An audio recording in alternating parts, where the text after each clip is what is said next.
Imagine being a hero to your people, only to survive an explosion that changes everything. Your body is reconstructed, your mind manipulated, and you are used as a weapon in someone else's war. This is the origin of General Grievous. The future droid General Grievous was born under the name Qymaen Sheelal, approximately 60 years before the Battle of Yavin on the planet Kaleesh, a world torn apart by constant warfare. For generations, the Kaleesh people had been attacked and enslaved by the technologically superior Yamri. During this conflict, known as the Hook War, the young Sheelal quickly proved himself to be an exceptional warrior. Even at a young age, he was regarded as a demigod among his people, having slain more Yamri than any warrior before him. Sheelal's closest companion was Ron Dekru Lij Qymaen. The two Kaleesh shared a deep bond and fought side by side throughout the war. During one battle, however, they were separated. Ron Dekru was killed, and her body was thrown into the depths of Lake Qymaen. Sheelal fell into a deep depression. He took multiple wives and fathered 30 children, but nothing could fill the emptiness left behind by Ron Dekru's death. Eventually, Sheelal came to believe that mourning her was his destiny. He abandoned his former identity and took on a new name. From that day forward, he would be known as Grievous. But the Hook War continued, and Grievous eventually succeeded in driving his enemies completely off Kaleesh. Victory seemed certain until the Yamri appealed to the Republic for assistance. In response, Jedi Knights were dispatched to bring an end to the conflict.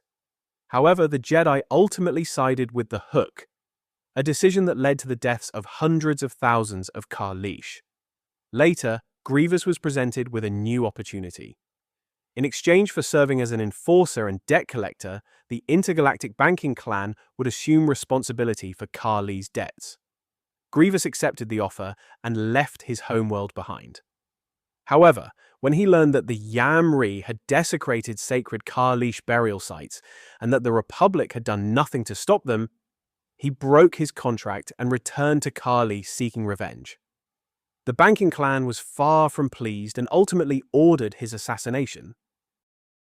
Approximately 29 years before the Battle of Yavin, Grievous was blessed by a holy Kaleesh elder as preparations began for a renewed conflict against the Yamri. Shortly afterward, as he boarded his shuttle, it exploded. The wreckage crashed into Lake Qymaen, the very same place where Ron Dekru's body had disappeared years earlier. Grievous's shattered body was pulled from the water. Against all odds, he was still alive, though he had suffered catastrophic injuries. Officially, the attack was blamed on a Jedi conspiracy. In reality, additional damage was inflicted upon his body after the crash in order to ensure that his condition appeared beyond recovery. The intergalactic banking clan then offered to rebuild him. In return, Grievous would serve their interests and continue the fight against both the Hook and the Republic. On Geonosis, Geonosian scientists began one of the most complex cybernetic operations of their time. Qymaen Sheelal's shattered body was almost entirely discarded. Only his brain and a few vital organs were preserved and integrated into a newly constructed cyborg body. During the reconstruction, his brain was altered against his will. His emotions and his connection to his people were suppressed, while his anger and hatred were amplified to make him easier to control. Additional cybernetic implants enhanced his vision, giving him extraordinary eyesight. The operation was a complete success. Qymaen Sheelal became General Grievous, transformed both physically and mentally. He was placed under Count Dooku's command, becoming the General Grievous we know today.